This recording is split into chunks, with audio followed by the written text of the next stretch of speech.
Yeah, and like you say, the interesting thing there is this getting stuck on rails and not being able to see outside of it. And I think the habitual side of this is probably what drives a huge amount of it. Is like you say, you start making money playing a certain game, you start to label yourself as I am a cash game player, I am an MTT player. You start deriving self-worth from the success you have in that particular game type. And then you're sort of locked in. And like you say, sometimes it takes extreme life events to come up to make people question, hey, was this the right path in the first place?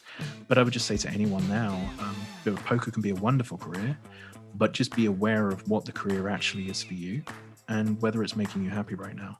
And just be absolutely honest with yourself around that.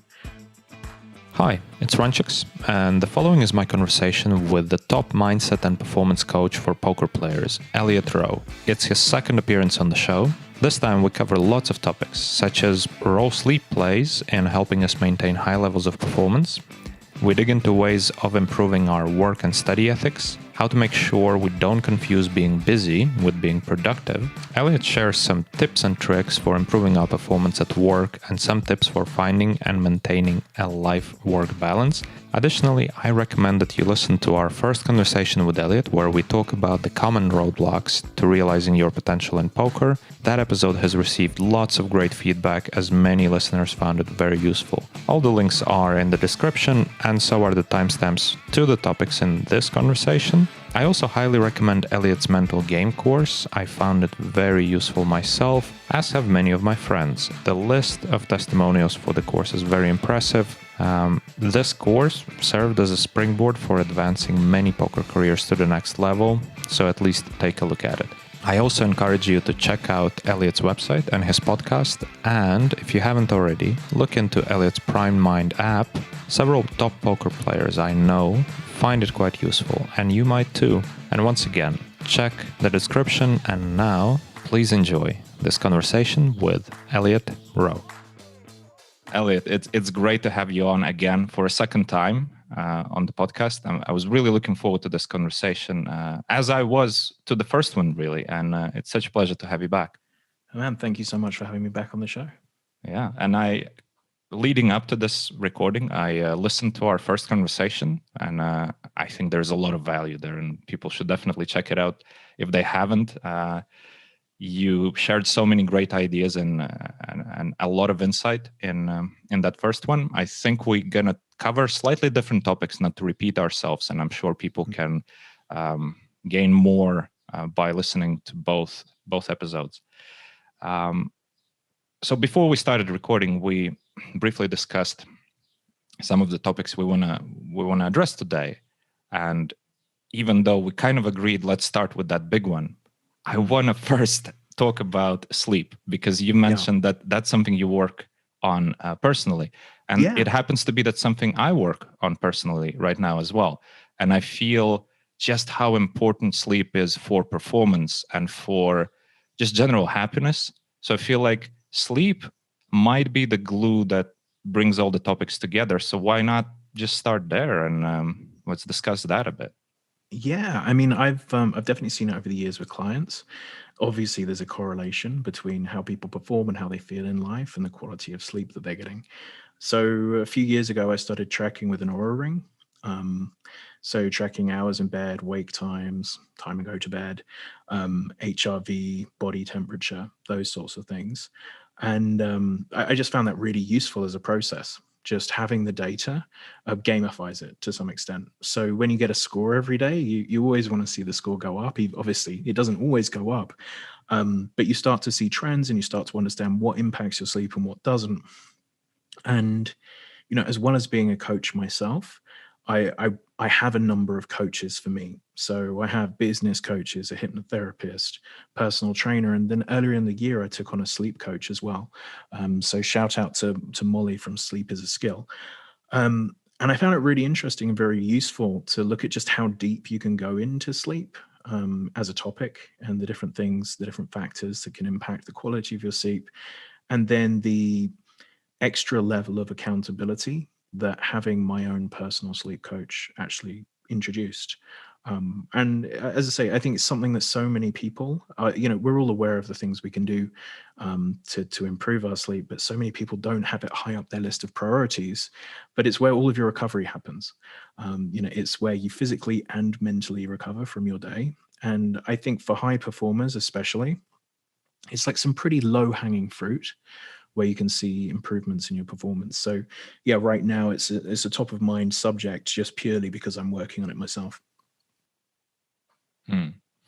Yeah, I recently also got the Aura Ring, so I don't have years of data yet, but indeed yeah, exactly the same thing. And yeah, that gamification aspect of it is appealing, I think, to anyone who plays poker in general. A bit of data, a bit of gamification, and a bit of tracking of what's going on. It's appealing, and it's definitely a great tool, because I was also working on my sleep and trying to improve and experimenting with different things just to see how it affects my performance, how it affects my alertness. And that ring definitely feels like it's contributing to the whole process really well. Yeah, I mean, you can't hide from the truth with the ring. So it knows what time you go to bed. It knows what time you wake up. You can see if you've drunk any alcohol because it will drop your HRV. There's a lot of things that I think we can all kid ourselves, saying, oh yeah, I'm really good with my sleep routine. But the difference is when you actually have it on a graph, you can see how good you are with your sleep routine. And it creates just a different level of accountability. Yeah, absolutely. And sleep, I think, in general, is something that is quite neglected in the poker community. Completely. And part of it is because of the nature of business. For people who play live poker, it's pretty hard to have an optimal sleeping routine just because of the nature of live poker. But same applies to especially the high stakes online cash games, because you're sometimes forced to play odd hours that you otherwise wouldn't like to do. But in the mid stakes, low stakes environment, people are free to choose, or are supposed to be free to choose their routine. Yet so many people put sleep on somewhere bottom of the list without understanding how much it actually contributes. One of the advice I give to people when they're struggling with downswings, I say, well, get some rest, take a few days off, switch your mind off. And getting some rest, really just getting a good night's sleep, can make a big difference. Yet, we sort of don't see it. Why do you think that is? Why do we put sleep on the bottom of the list? I think a lot of people view themselves, because of their teenage years, early 20s, as night owls, and they believe they can be efficient. So that's one part. And then you see lesser effects, I think, in your late teens, early 20s than you do see as you hit your 30s and 40s. So I definitely see a trend of my, say, older clients, but I guess, these are my older clients, 30s and 40s, take their sleep much more seriously, because the impact of having bad sleep is more obvious to you than it is when you're a bit younger. But then also, I just think people aren't really aware that if you haven't been getting good sleep, you just think it's normal to feel the way that you feel. And it's only when you put the extended effort in and you understand how much more energy you do have from having the good quality sleep that you can understand the value of it. It's a bit like if you've never exercised, you might not see exercise as important. But if you start exercising and you start feeling fitter and healthier and having more energy, then you understand the value of it. And I think so many people have just never really valued sleep quite enough. And it's interesting you mentioned about from the poker player's perspective and controlling their sleep and how important it might be. I've recommended to a lot of people, and I mean, if you're an MTT player and you live in Europe and you're single, I think you're making a big mistake. So if I was looking to have a career in MTTs, I would be moving to South America. The advantage, or Canada, but probably because it's cheaper, South America, the advantage the time zone gives the players is extraordinary. And I've seen it when people have moved, their big blind per 100 improves. And their lifestyle improves, because a lot of the time they're finishing the MTTs at 10 p.m. instead of finishing the MTTs at 6 in the morning. And just, logic tells you that the person playing at 5, 6 in the morning isn't going to have the same level of focus as the guy who's finishing at 10 p.m. And it's these sorts of small edges that are available that I'm just surprised more players don't take. I mean, it's a big shift in life, but if it's going to be your career, I would say these are the sorts of edges that you should be looking for as a poker player. And it is more achievable for most people. If you're young, if you're single, there are lots of poker players around the world that you can connect with. You don't need to be lonely in these new places.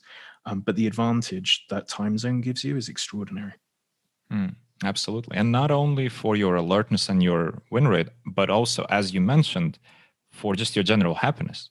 Yeah. Because you have more of a life. I've been in a position where I think when I first moved to Malta, which was over 10 years ago now, even though I don't play MTTs, I just play cash games, but I was in the circle of friends where we all ended up playing till about 6 in the morning, having some drinks, and then going for breakfast around 7 p.m.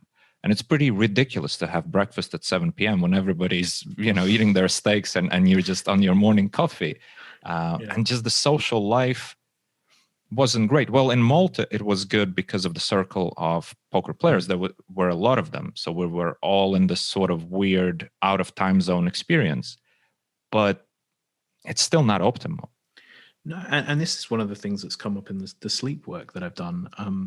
The value of getting sunlight on your face and your body at different times of the day. So getting that early sunlight into your eyes actually helps with your sleep that evening.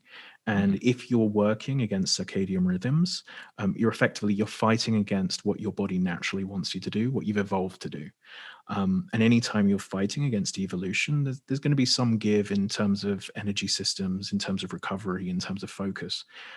So, as I say, there are these sort of mechanical things you can put in place, such as moving to a better time zone, that really just solve the problem. And I know it's not possible for everyone. If you've got a lot of family, it might not be easy, but there's a decent percentage of poker players where it's the easiest improvement that you can make in your game, because it's literally getting on a plane and moving, and your game will very likely improve, your lifestyle improve, it'll be easier to exercise, it'll be easier to have a social life, and your body will be doing what it's evolved to do rather than trying to force it to do something that it hasn't.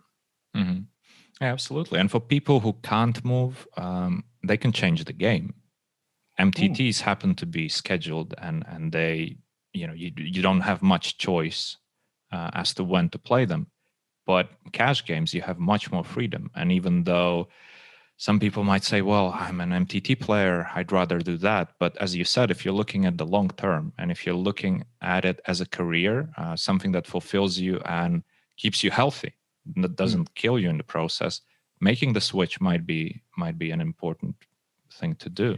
Yeah, I mean, game type and hours played is significant. And I mean, this is, again, with sort of cash games or MTTs. MTTs, is very structured. You're going to have to play an awful lot of hours to be successful in MTTs. There's not really any way around it. For cash game players, they probably on average play about half the hours as the MTT players, from what I see. So if an MTT player is playing, I guess 5 days a week, they might be playing 10 to 12 hour sessions.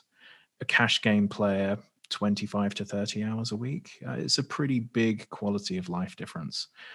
So there are a lot of factors to take into account when you think about the direction you want to take in your poker career.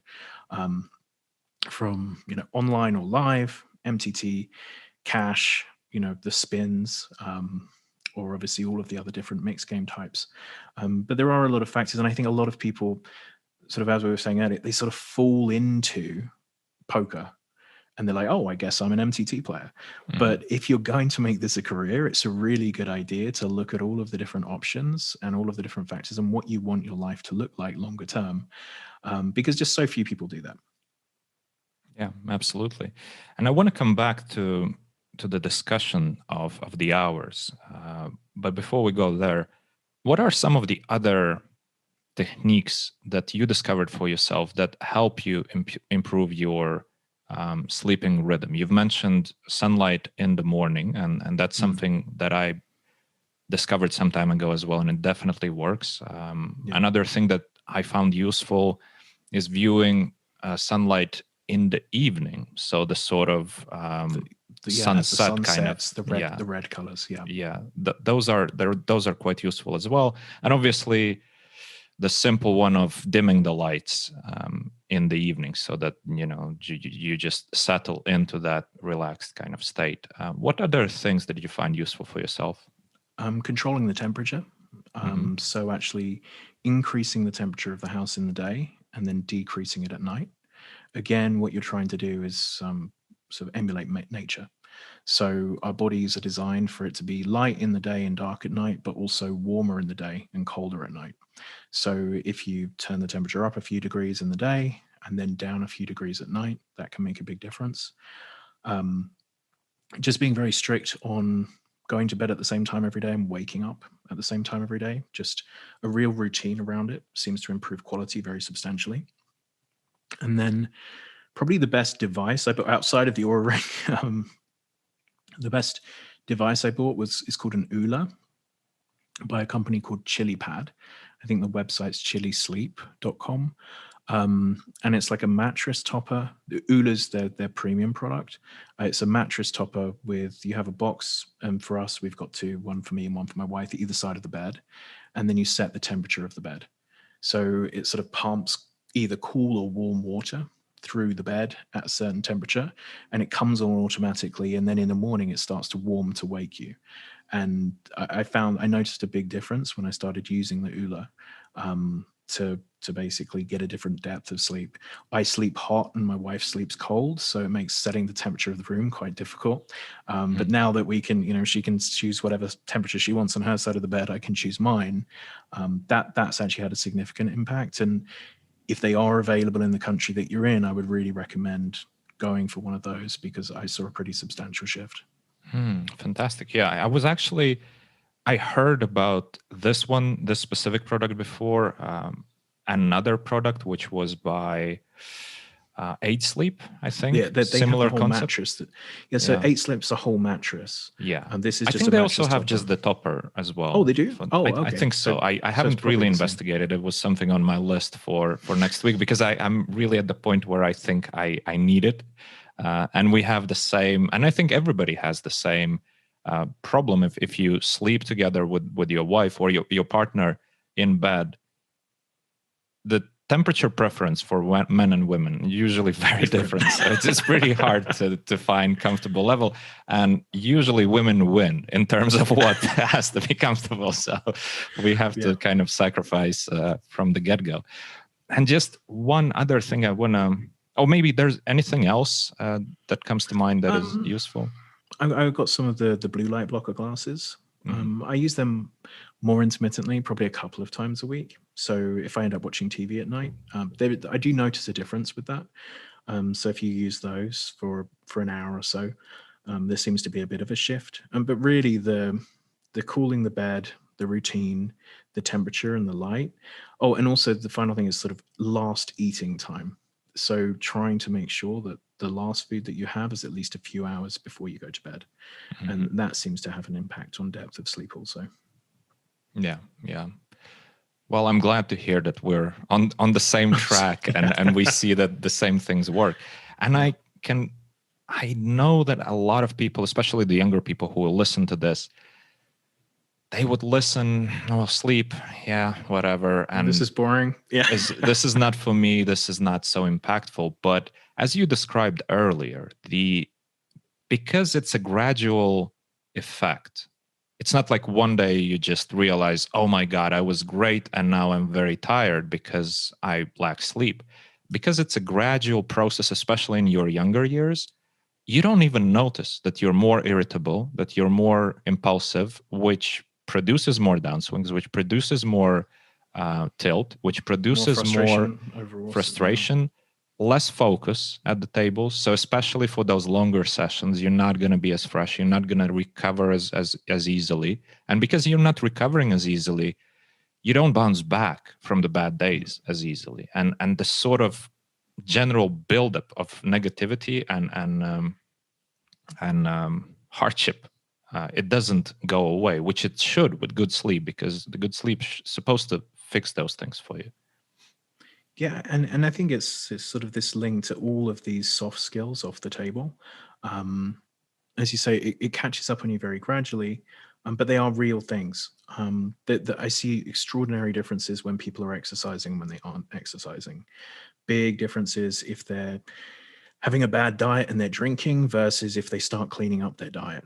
And these things don't seem important until you realize that most of the top professionals in the world are pretty good on this stuff.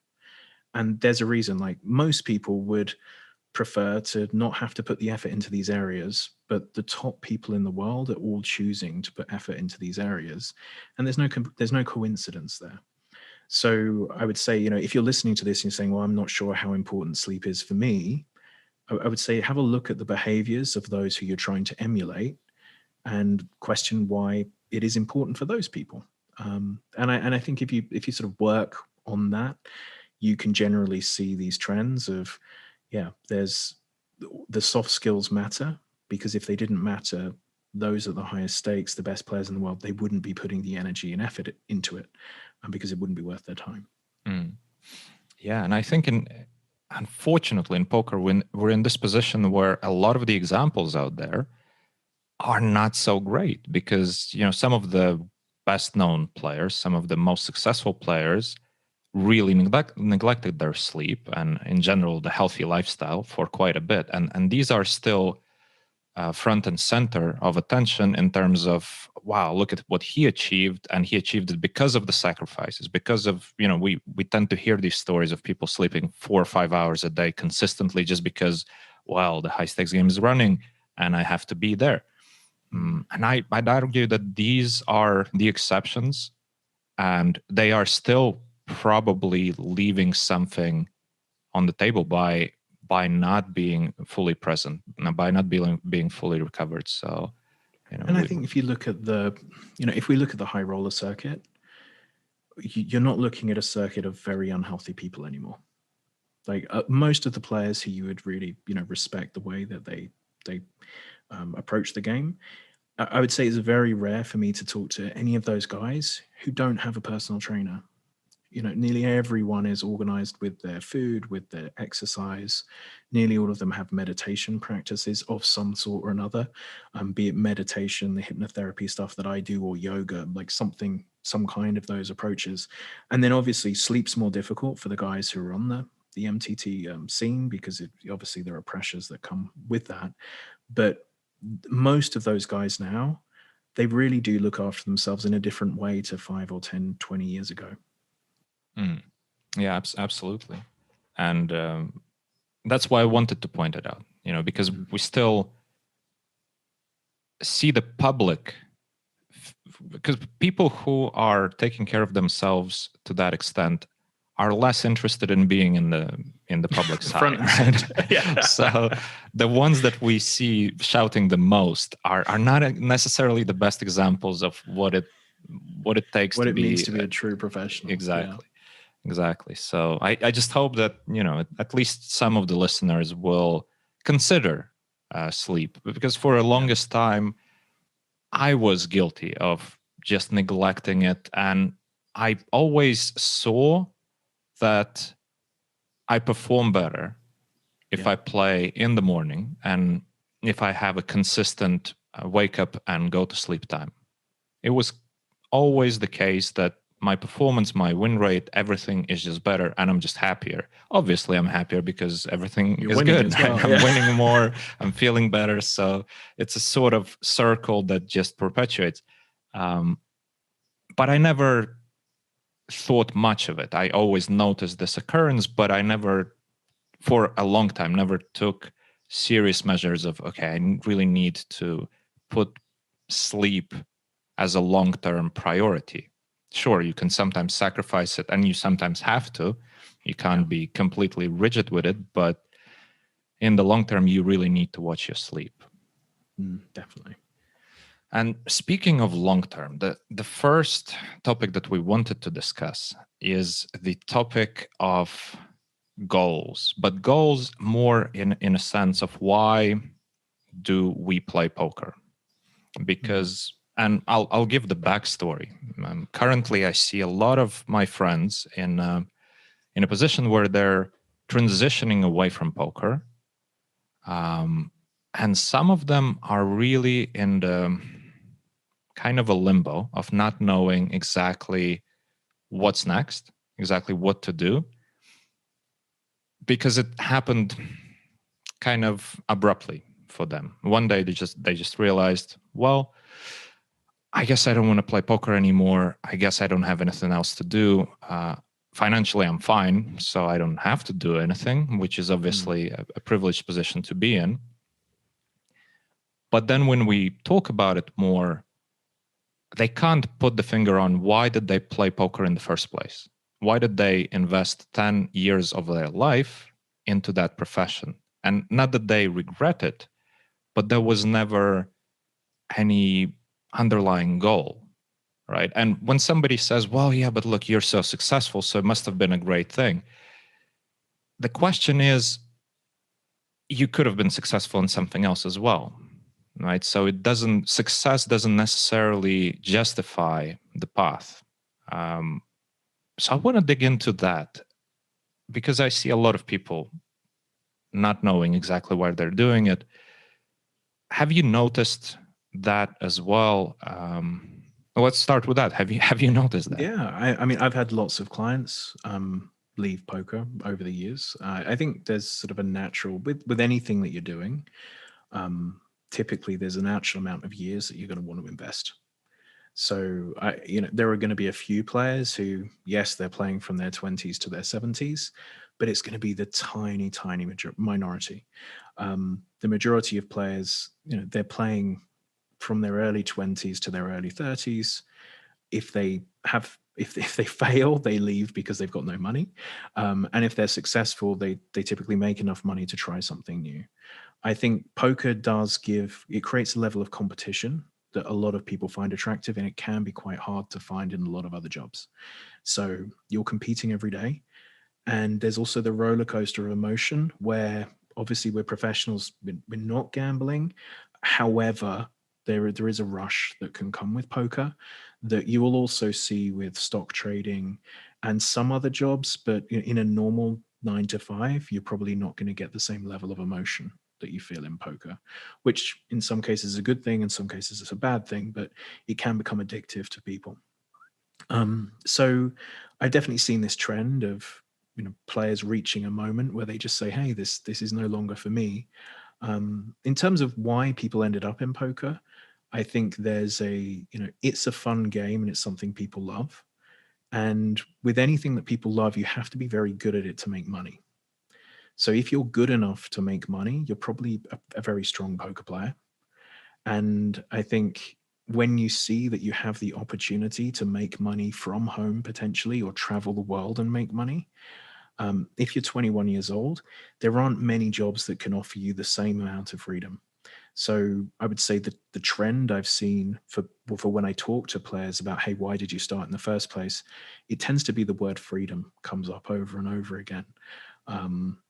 Ironically, by the end of their careers, they can be reaching a stage of saying, I feel like I've lost my freedom because I feel I have to be in these high stakes games and they are played at 4 a.m, or I have to be nice to the whales because otherwise I don't get invited back, or the MTT schedule doesn't fit with my life now that I've had a child. And that's a big difference as well. So just as you evolve through your life, the freedoms that you get from it do adjust.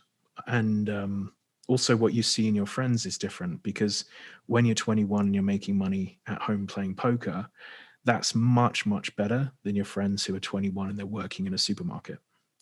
But when you're 35 and your friends are running companies, sitting at home playing poker isn't quite as cool in a lot of cases. And I think it's the sort of the seeing what other people are doing at your age can also be a big factor in why people start to move out of the game as we start to hit mid-30s. These are just the trends I've seen over a number of clients. And I want to also pick up on what you said about to win at poker, you have to be successful. And that feeling of I'm successful, I feel like that's something that drives a lot of people in this career to keep going. As in, if you ask them why you play poker, because I'm good at it, which is a big thing for the ego. And it's decent reason, to be honest, because, well, why not play poker if you're good at it, right? Yeah. But as you said, once you reach the mid 30s, because I'm good at it, maybe is not a good enough justification for a lot of those people. And also, as you said, you see the example of other people being good at other things, and you might start questioning, well, am I going to play till I'm 50? Or am I going to start trying to be good at something else? Because, these people with a lot of drive and a lot of work, great work ethic, and a lot of ambition, they do want to move on, but they maybe don't want to leave it till it's kind of too late. Yeah. And that definitely, is a real thing. Because you do have to work out, I mean, let's say you're going to work until you're 65. So you've spent the first decade of your working years playing poker and you've become financially successful.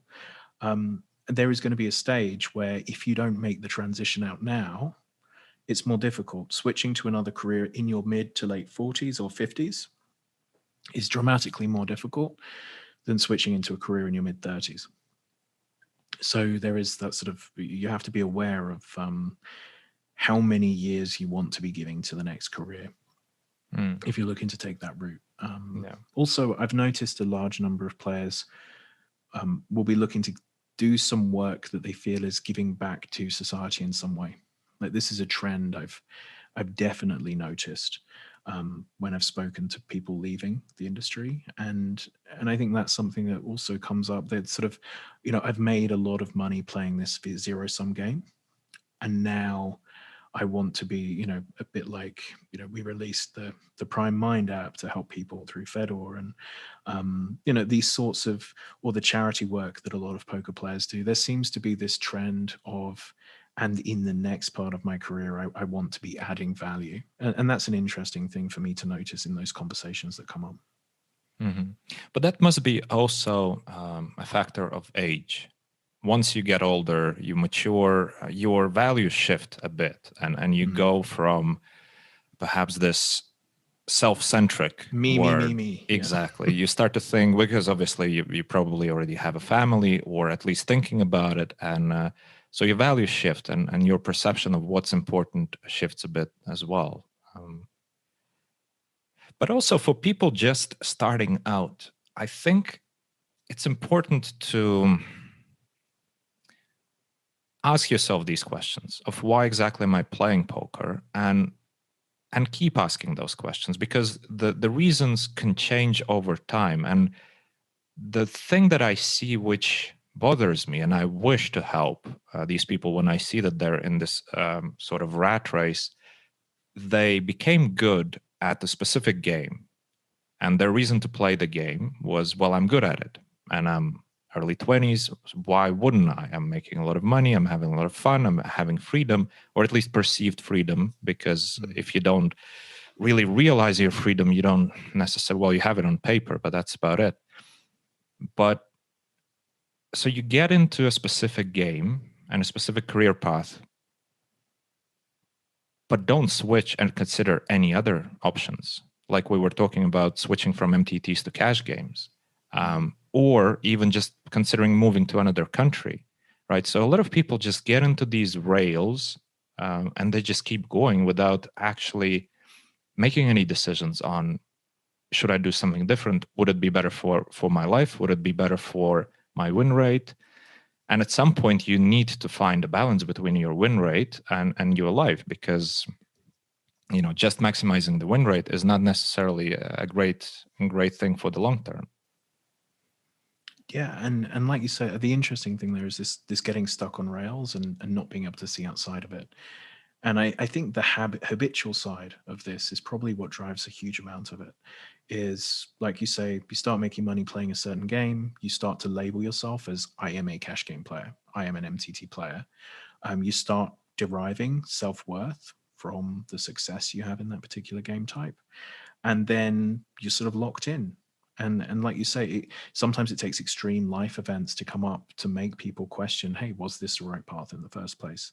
But I would just say to anyone now, poker can be a wonderful career, but just be aware of what the career actually is for you. and whether it's making you happy right now, and just be absolutely honest with yourself around that.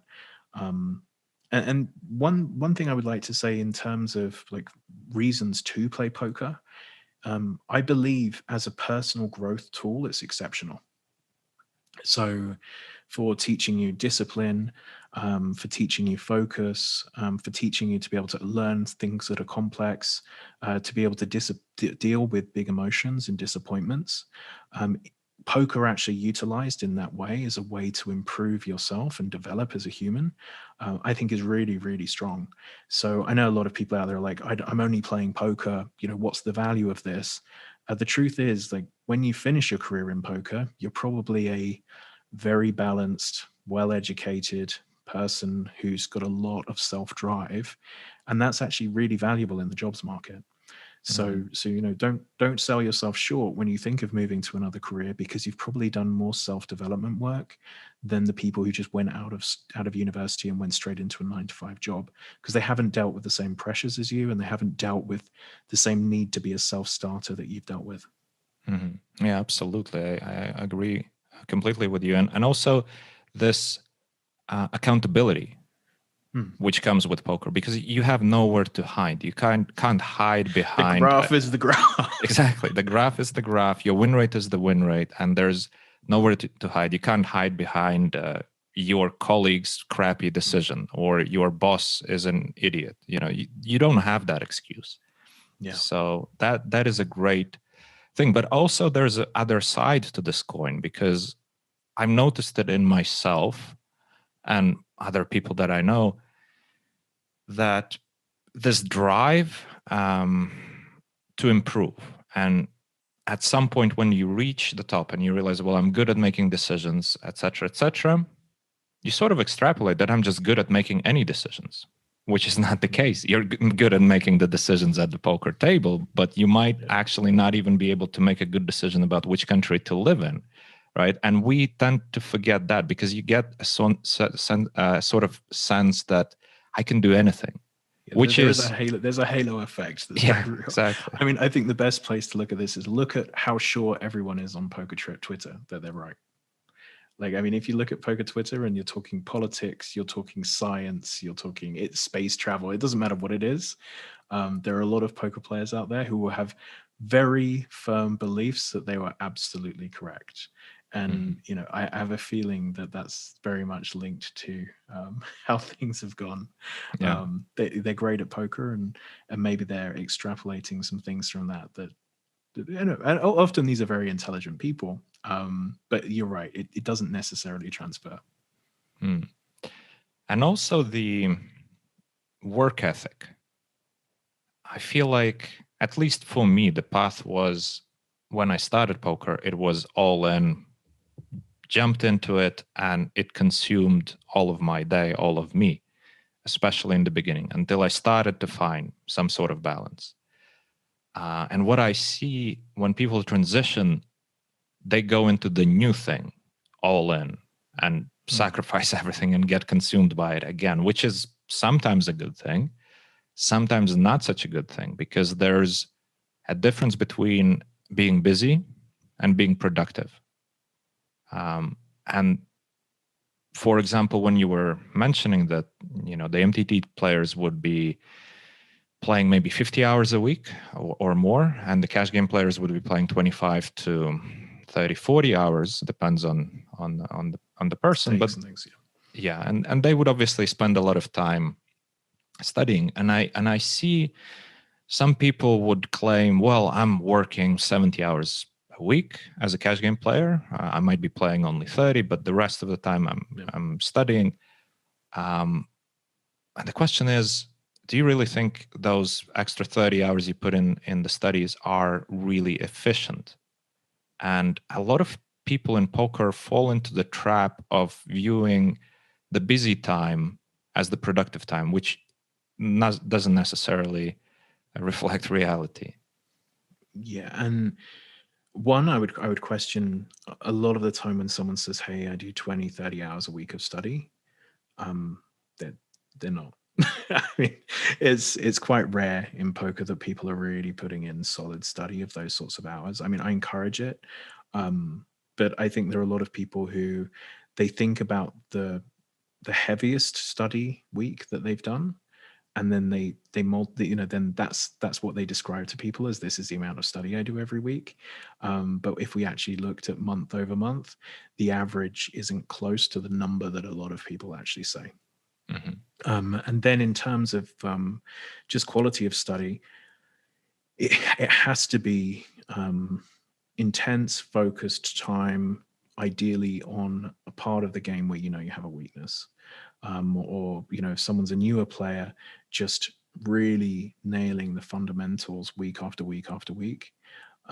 What I've certainly seen with mistakes people make with studying is, and especially with beginners, ironically, they'll get obsessed with putting large numbers of hours into river decisions that are going to come up incredibly infrequently.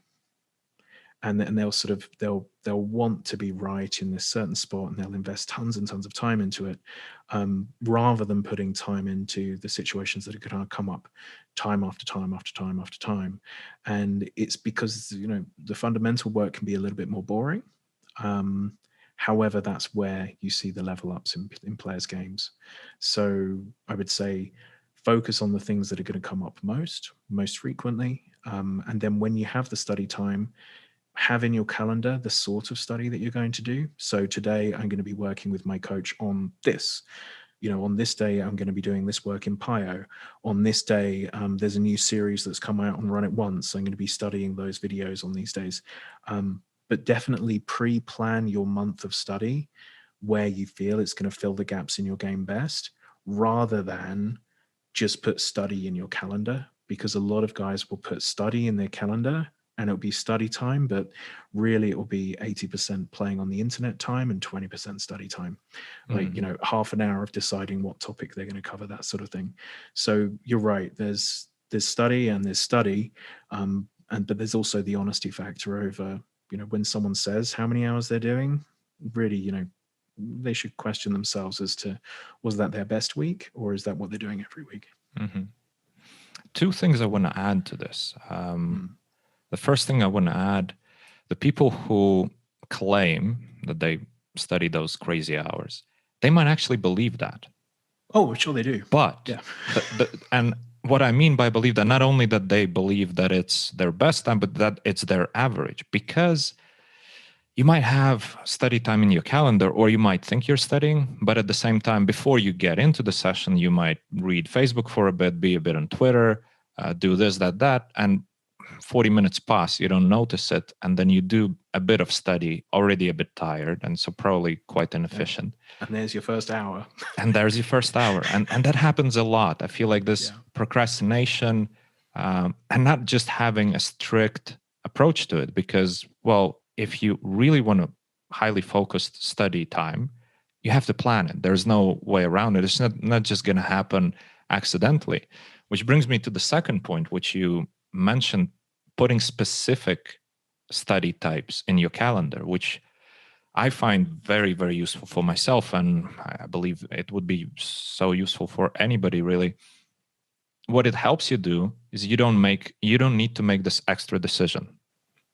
What I mean is, when the hour comes and it's your study hour, if you don't know what you're doing, there's one more decision you have to make. You have to think about, what am I doing?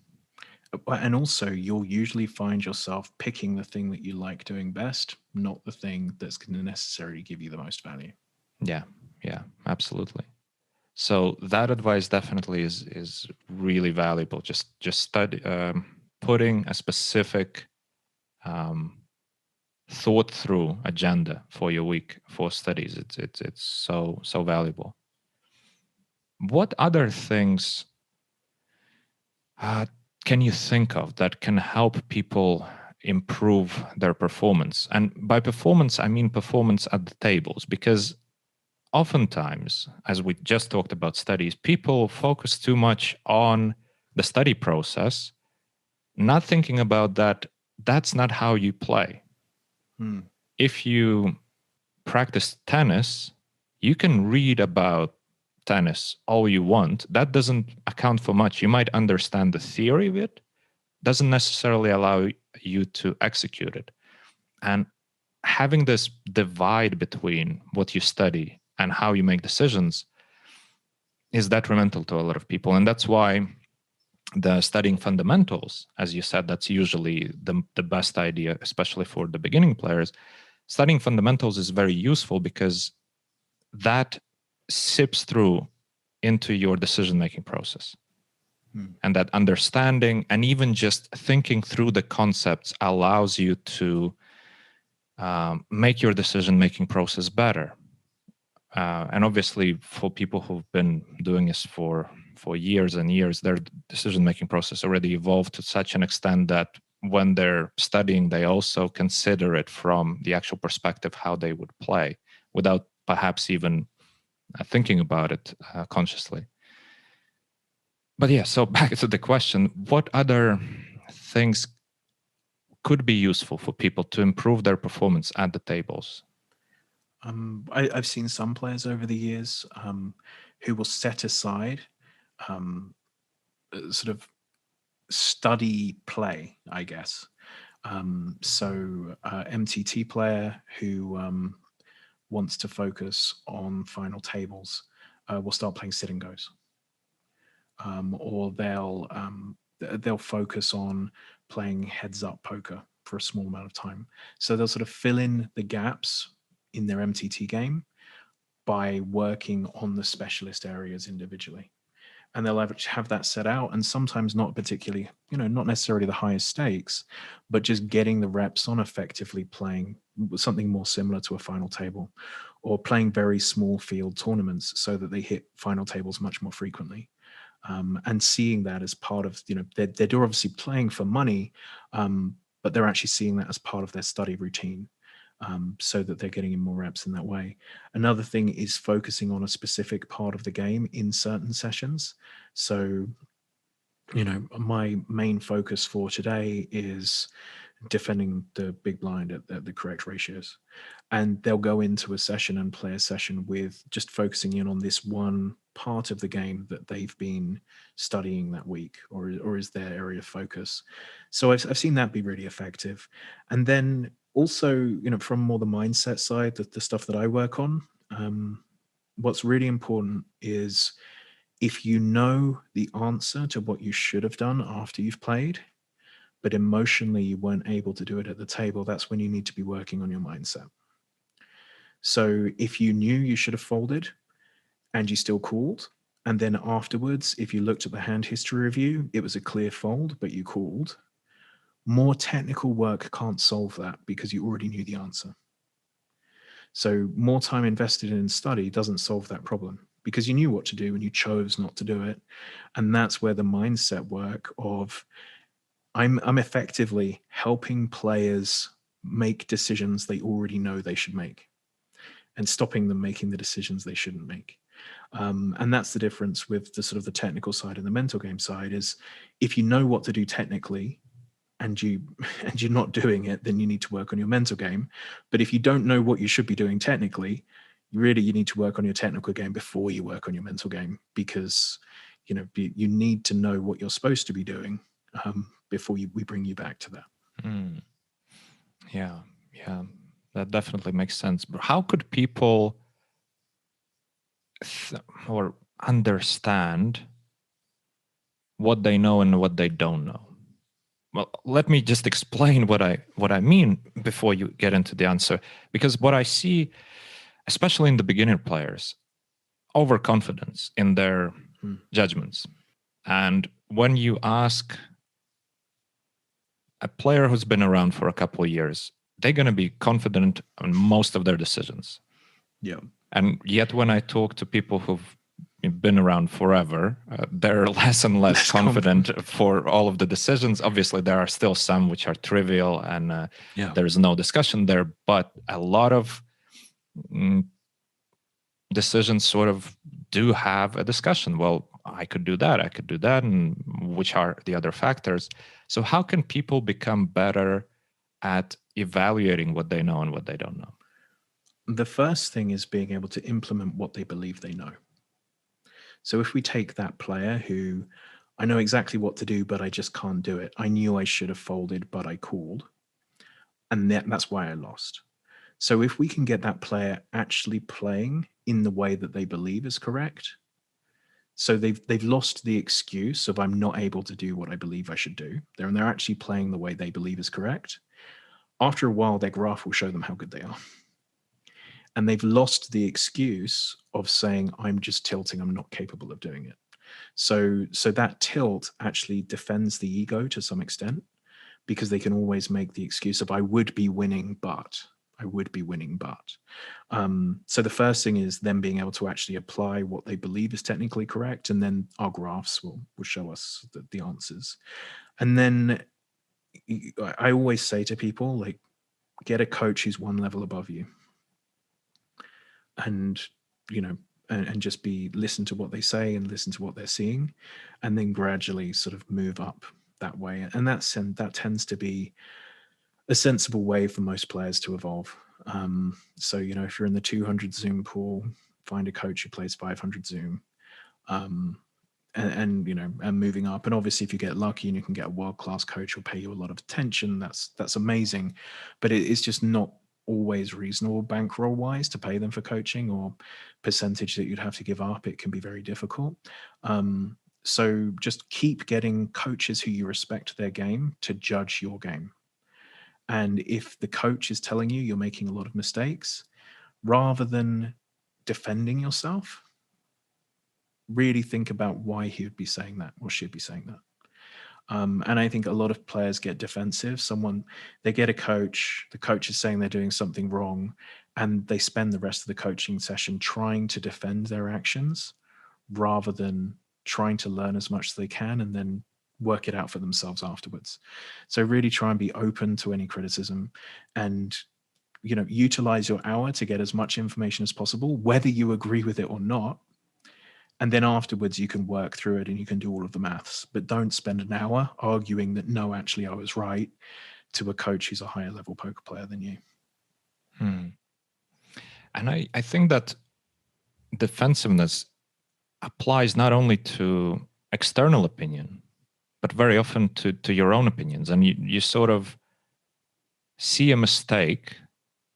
The first instinct, well, that was a mistake. And then your mind starts working in finding a narrative in which world it's not a mistake. Yeah. And that is as dangerous, maybe, if not more, because you're not only fooling yourself, you're stopping yourself from progressing. And the concrete examples would be, well, yeah, normally it's a fold, but this guy, my opponent, he's a fish. Whatever. And you haven't seen him for the last hour. You haven't seen what he's been doing. Yeah, exactly. And it comes up again and again and again, and which occasionally could in fact be true. But if it's the excuse for most of the plays which are questionable, you have to ask yourself, am I making a good judgment on what this player actually represents? Yeah, and people find it very easy to make those mistakes. Yeah, because again, we're all defending our egos at all times. As much as we work on it, there's some level of I'm right going on for most people. And it's very hurtful and difficult to admit that you're wrong. And it's scary to admit that you're wrong if it's in your profession. Because, you've told your parents that you're a winning player and that they can trust you, and it was a good idea to not go to university. And there's all of this built up emotion around, I'm doing this because I can be successful in it. And anytime there's something that threatens that, the ego is going to clam up and trying to find a desperate excuse to say, oh no, it's all okay. It's okay. I was right, because it keeps the feelings of being safe. Mm-hmm. Yeah, absolutely. And then that is the moment where we start using the graph as an excuse.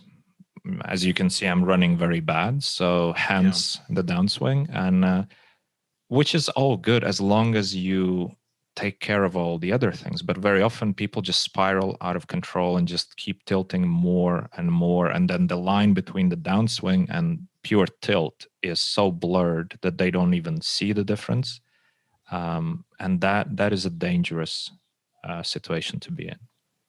Yeah, and I think if you're in a downswing, it usually is a time to really dig into study. So if you're starting to downswing, always assume it's your fault. So always start with the assumption that you're doing something wrong, because there's no real benefit from blaming variance. And at worst, you're going to improve as a player because you put in more study time.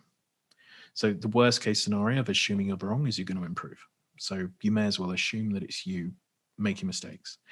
And then all of the soft skill things, they're the things that seem to drop away when people go into downswings as well. So they'll lose their exercise routine, their diet will fall off, they'll be fighting with their girlfriend, their relationships will get worse, their sleep patterns will be off, they're potentially drinking more or doing more drugs. All of these things, it's like you want to control it all as much as possible and set routines when things aren't going well, because that's going to give you a sense of control, and it's not going to allow your emotions to spiral quite so heavily. Oh, and then obviously bankroll management during downswings.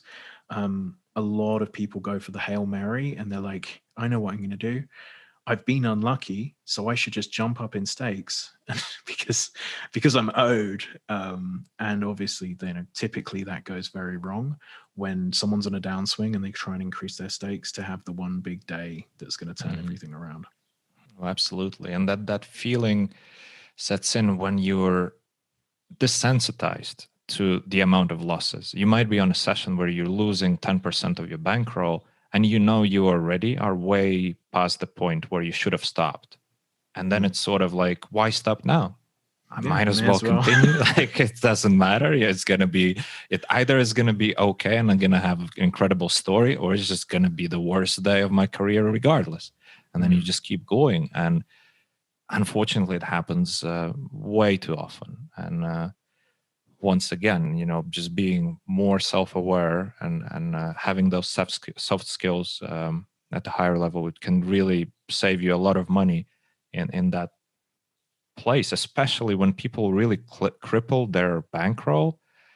It's not just a one-time event. It is a midterm to long-term effect. It can set you back in your progress for a long time, especially for the low-stakes, mid-stakes grinders. Oftentimes, the bankroll is the only thing that stops them from achieving more financial success. It's not the lack of skill, it's more the lack of financial position.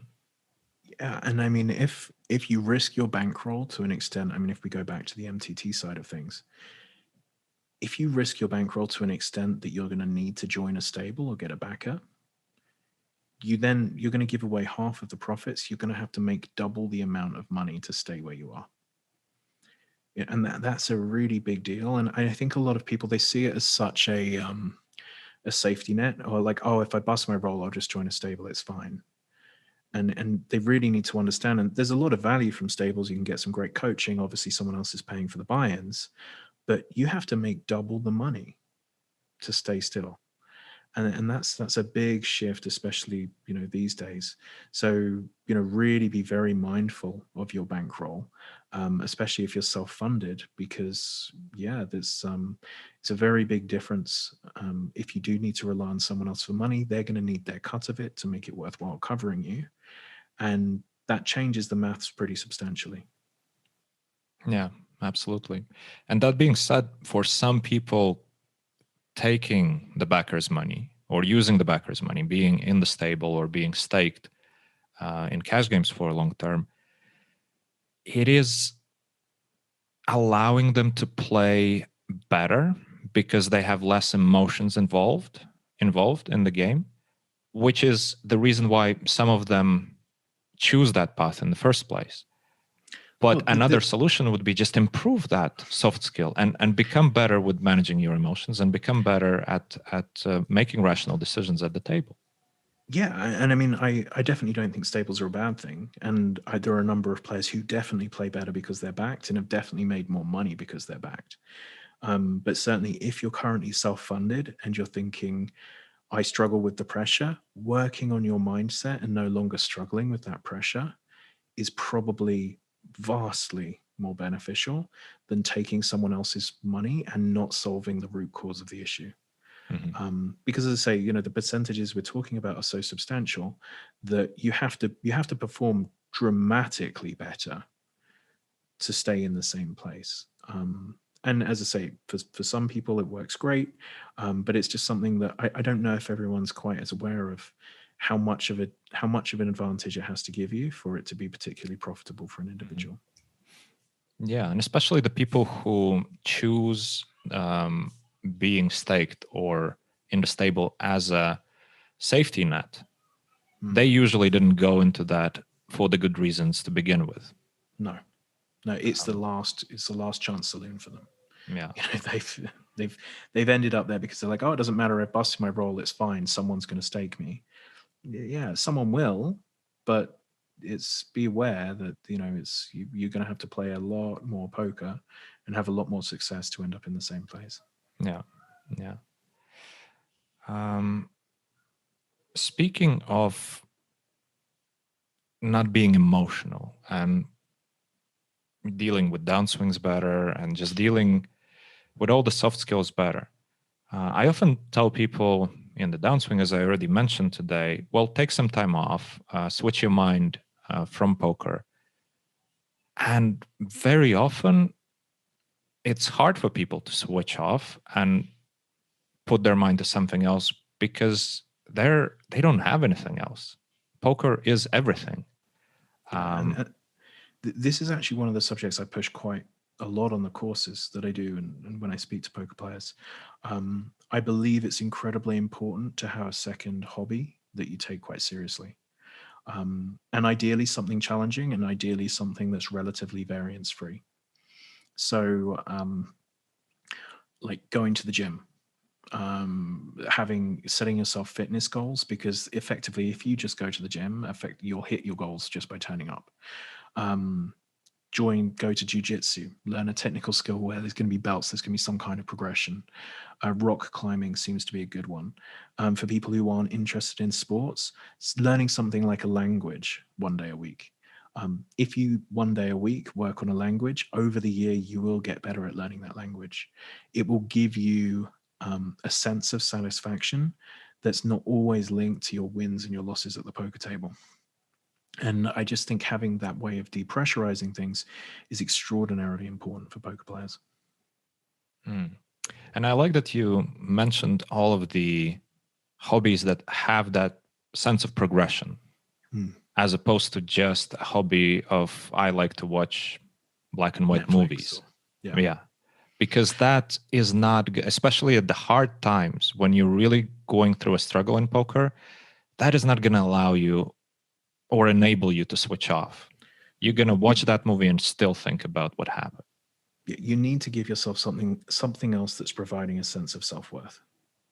So, okay, my week at poker's been bad, but my Japanese is improving. Or, if you're doing something like rock climbing or jiu-jitsu or something along those lines, you won't be thinking about your poker if there's a chance you're going to fall off a rock face. You're going to be distracted in these enforced flow type activities. So that's where if you are someone who enjoys sports, it really does make sense to have something like that in place that's going to force your mind into a flow state or intense focus on something completely different. And you'll have a sense of achievement, even if it's like hiking up a mountain or a big hill. Like when you reach the top, even if you had a bad day at poker, there's going to be a sense of satisfaction for reaching the top of that hike. And as I say, I think this is something else that so many poker players miss. Their days off are days off watching Netflix. And if you turn those days off into learning something that in some way is going to inspire you moving forward or give you some sense of progression, a new social network, then it takes some of the pressure off just how important poker is in your life. And then the downswing isn't as painful because hey, I've got rock climbing on Friday to look forward to. And that can really improve things. Yeah. And I can already hear some people saying, yeah, but I can't do anything on my days off. I'm so tired. I can only watch Netflix. And I'd say, well, here's your problem to begin with, because you're not exercising. Well, either you're not exercising, or in general, you don't have a balance with your job. You're just exhausting yourself. Your sleep probably suffers.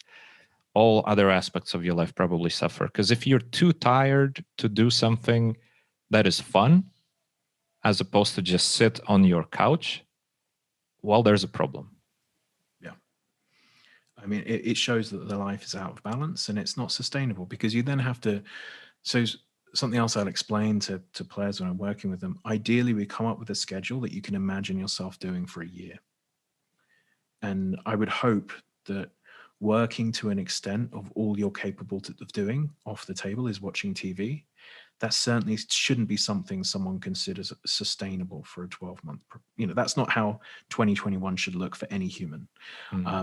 So setting it up to a realistic level of balance where, yes, you're going to work hard, but you're going to also make sure that you're not going to burn out and crack. And if you're not capable of doing anything else, then at some stage you will burn out. It's just natural. Mm-hmm. Elliot, I want to ask you a question about what you've just said. Setting a plan for yourself, a goal for yourself, something that you will do for a year. And we all know how New Year's resolution is basically a bunch of fooling yourself. How people buy courses and don't watch them. only a small fraction of them even watch 1/3 of them. Yeah. It's just the human nature of being overly optimistic of what we want to do and what we can achieve, and then not following through. With your work with poker players, and you've helped a lot of people overcome this exact problem, what is helpful for people who don't have a coach who's holding their hand and guiding them through the process and making them accountable? What can people do to be more accountable to themselves? Well, the first thing is, when you mentioned the New Year's resolutions, one of the main problems with the New Year's resolution side of things is people set extreme goals that are unrealistic for them. So like I said, when you come up with a schedule, I don't want a player to come up with a schedule that says, I'm going to be playing 50 hours a week and I'm going to be studying 20 hours a week and I'm going to be in the gym 10 hours a week. It's like, okay, that's going to be an interesting 2 weeks, seeing how you do that. But that's not going to be how your year runs. It's just not realistic. So what I would say is come up with a sustainable plan that you can see as a lifestyle. It's a bit like when you're looking to change your diet. If you're looking to lose weight, if someone says, I'm going to drink vegetable juice every day. Okay. You're going to lose a lot of weight, probably be quite healthy potentially. But you're not going to drink vegetable juice for the rest of your life. It's not a sustainable lifestyle. And I like to see the same with the way people plan out their poker and their life around poker is, I can quite reasonably play this amount of poker, do this amount of study with this amount of socializing. And yes, when the World Series is on, I might play a bit more. And when I'm on vacation, I'll play less. But on average, this is a reasonable way of living. And I think that's so much more healthy than setting very short extreme periods that lead to burnout. And also it's these short extreme periods where I also see the biggest risk to bankrolls, because people get burnt out and that's when they start making the poor decisions with their bankrolls, and that can set them back an awfully long way. Mm-hmm. So yeah, the first thing would just be schedule sensibly. And I mean, for myself, over like something I found really useful with like health and fitness goals and things like that is setting literally like multiple decade goals for my health and fitness. So I see it like I'm coming up to 40 now. My goal at 40 was to be in better shape than 30, which I should hit. My next goal is when I'm 50, I want to be in better shape than 40. And then when I'm 60, I want to be back to 40 again. And if I hit that, I'll be extraordinarily happy. And it's just a case of building a routine that should lead to that over a decade. And nothing else in between matters so much. And I think those sorts of frameworks are far healthier than I'm going to do a 90-day stint of drinking water and see what happens, because you're just setting yourself up for chaos afterwards. And also, as I say, putting yourself potentially in these mind states that you could put yourself in very high risk situations with your bankroll. Mm-hmm. Does that all make sense as a sort of process? Absolutely. And I want to ask you about the way you set your goals with being in a better shape. Is it very specific, or is it just a general sense of I want to be in a better shape? Very, very general. So it's general and really more health-based than vanity-based. Right. But, if I can lift more, if I can run further, if I can, whatever else, and I feel that my clothes are fitting better, then I feel I'm in better shape. And then, so it's not something where it's like, oh, I need to be X percentage body fat or whatever else. But I think, and even if it's, if I hit 50 in 10 years and all I've done is trended in that direction, but I've ended up not quite as good shape when I'm 40, the difference between that and letting myself go is so dramatic. I don't know what age is going to do to me over 10 or 20 years. There's a chance I'll be injured and I won't be able to, whatever it might be. But I just think having in the back of my mind, it's always, this is a long-term, I'm framing it in such a long-term nature that it's just the way I live my life is working out the number of times a week I work out. And that is just like how I live, rather than a short sprint for a short-term result. If I said, hey, over the next 90 days, I want to lose 20 pounds, it would be possible, but probably by the end of the year, those 20 pounds are back and it hasn't really created any benefit for me. So I believe in creating like these long-term sort of a shift of this is who I am over decades is a much more efficient way of making long-term change. And that's just, as I say, this has been useful for me personally. And that's how I frame these things. I really like your approach, especially with the decade-long goals and them being not so specific. Because a lot of people fall into a trap of putting too many numbers, too many metrics to a goal. But the problem with that, as that decade progresses, your perception of what is good for you might change. And then you start, shifting the numbers around and adding a zero here or subtracting something, which is not a great way to approach your goals, especially the longer term ones. Yeah, especially when it's really more a theme. There's a chance in 10 years, I believe the healthiest thing for me is flexibility. And I don't care about going to the gym and all I'm doing is yoga. And if in 8 years' time, I believe that's the case, then I'm probably right at that time. That's absolutely fine. And that's why, yeah, like you're saying, like setting the numbers doesn't seem to be relevant, but setting the notion of my intention is to be healthier 10 years from now. And what does it look like this week and next week and future weeks? If I'm not looking to have extreme change now, but I'm looking for that graph to improve over that period. And I really feel, as I say, for me, it's been really useful over the last few years where I've been focusing on this. Yeah. And even applying the same approach to poker, I think it would be very useful if you have a longer term goal in terms of what you want to achieve, because it will be self-evident to anybody that, well, you can't just set a goal 10 years from now, I want a higher win rate than I have right now, because that number doesn't mean anything. What if you're playing much higher stakes, or you're playing more tables, or you're playing different games? And yeah. Right. But setting a goal of, I want to be very confident in my decisions in poker. I want to feel a specific skill. I want to feel performance in those things. I would set, if I was looking to be a poker professional, I would be setting for the end of each year, I'd want to be even more professional by the end of the year. Yeah. And because that's something that, again, it's a bit like healthier.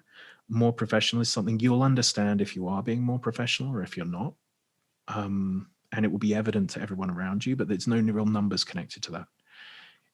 Because that can include life balance. It doesn't mean you need to be an extreme, because like I've been saying, I believe life balance is a part of being professional. But it's that sort of framework where if you start to picture of like, what can I do this week so that at the end of 2021, if I keep repeating this, I'll feel like I'm a much more professional player by the end of the year than I am right now. If you start creating that on a week by week basis, but with a longer term plan in place, you'll find these subtle shifts end up, increasing edge in some incremental way. And especially with let's say, a goal of to be more professional, that is bound to change. The understanding of what it means is bound to change over time. For somebody who's single in his early 20s, that goal is completely different. More professional means just being very hardworking and going at it. Whereas for somebody who has a family and a bunch of kids running around, being more professional might include having a specific end of day time, having days off, scheduled days off, where the rest of the family is not just surprised. Hey, honey, today I have a day off. I really could have told me at least yesterday. And that's the ironic thing, where being more professional might mean playing less, because it's following what you believe is the best version of life for you, and how you believe you should be living your life. And as you say, like over a decade, it will probably shift for most players, but just as a long-term target, something to visualize, I think it's just useful to have these sorts of frameworks in place. Yeah, absolutely. Elliot, tell me about the course. Is it still on sale? Can people still find it? Yeah, so I have the A Game Poker Masterclass on Run It Once. So yeah, if you head over to Run It Once, I don't know when the podcast can be released, but sometimes it's on sale and sometimes it's not. so yeah, go check it out over there. It's been fun doing the course over these years. So yeah, definitely go and check that one out. And you're still doing the monthly. We're doing them calls? Quarterly now. We're doing quarterly calls. Okay. Yeah. So we did 2 years of monthly calls, and all of those videos are in the course as well. So there's a huge number of extra Q&As covering almost all topics. And now, yeah, we've switched to quarterly on those. Yeah. I highly recommend your course. I thanks, man. Watched it myself. I went through it myself, and everybody that I know who actually used the course, because I know some people who, we all know people who buy a course and never watch it, right? So I can't speak for them. But those who do follow through, everybody finds at least one gem that really changes the trajectory of where they're going. So I can highly recommend people go check it out and see it. And it was great what you did in the beginning of the pandemic. I remember you were doing those calls. Was it weekly? Yeah, it was weekly. Yeah, I mean, everyone was struggling a lot. So we just did a ton of calls over that time. Obviously, people were really stressed. I mean, it was about this time last year, I think. Yeah, everyone was struggling. So we did loads of those Q&A calls just to try and help people out in the way. You know, it's not like I'm a doctor and I can change the world, but if I can give up a few extra hours of my time and maybe take some pressure off, answer some more questions, and build a bit of a community there, which is what we tried to do. So yeah, it was a fun time, and we tried to give back a little bit. What did you notice from those calls? Because obviously people were addressing also the struggles they're going through imposed by the pandemic. A lot of people had to completely shift the way their careers, because live poker was not a thing for a while, and traveling was not easy, and all the other struggles. What were some of the common themes that people were struggling with professionally and personally? Oh, and the biggest thing was just the live players lost all of their games. So they were going through a very difficult time because certainly, like, let's say if you've been making a living playing in a local private live game for 5 or 10 years, which is, you know, the situation that there are poker players out there who they have never had to be in the modern poker environment. They had to really, to continue playing poker, relearn the game. So it was an incredible amount of work for them. And then obviously we had all of the anxiety issues coming up for people because none of us knew what was going on last year. There was a plague, you know, it created a lot of just background anxiety. People had family members die. You know, there's all of those sorts of difficulties that came with the pandemic. But then the other side of it, and I want to be realistic for us in poker, was most industries got hammered by the pandemic. And most of the poker players I work with made more money.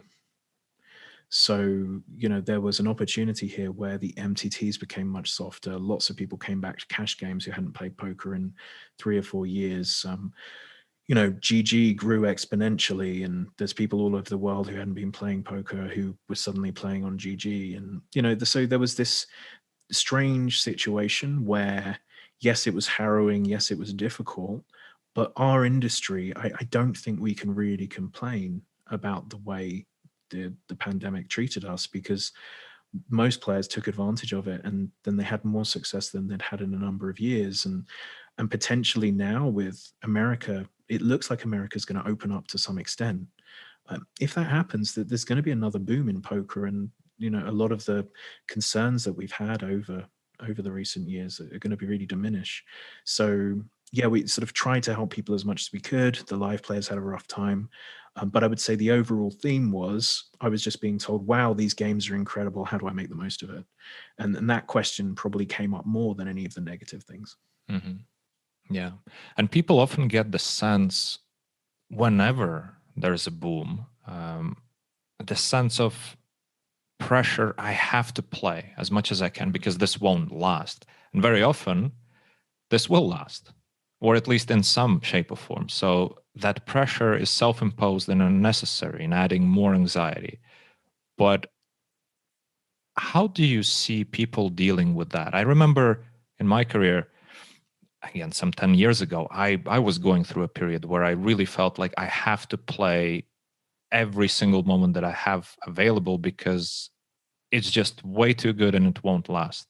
And then 10 years later, I'm still playing and it lasts, but I don't have that pressure and I'm much happier.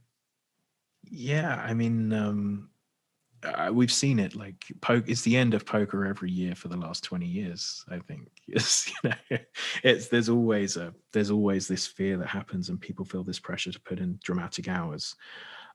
There are really rare occasions where it makes sense. There's certain private cash game running with a certain person in it, and you have to play crazy hours. Or the pandemic, I can understand MTT players putting in more volume than they normally would have through the beginning of the pandemic, because it suddenly spiked, and there was this feeling of, who knows how much money there is out there for this to be in any way sustainable when the economy could potentially crash. So I don't want to be absolutely, hey, you should never shift your schedule. There are times when it makes sense to follow the EV, but it's when it becomes over dramatic. So the way I'll describe it for a cash game player with a really good whale at the table, it's a good spot at the table. I usually say to them, is this a bi-weekly event, or is this something that's happening multiple times in a 2-week period? And if it's happening more than once every 2 weeks, it's not a strange situation. This is just part of your game. If this is happening once a month, then you need to take advantage of it, and you need to play an extra few hours. So it's really just having an idea of, am I telling myself this is an incredible spot and I really can't step away from the table?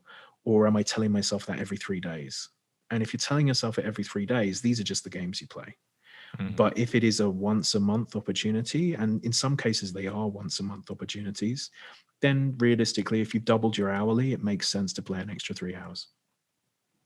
So it's a fine balance. And I don't think there's any correct answer outside of having some awareness around these things.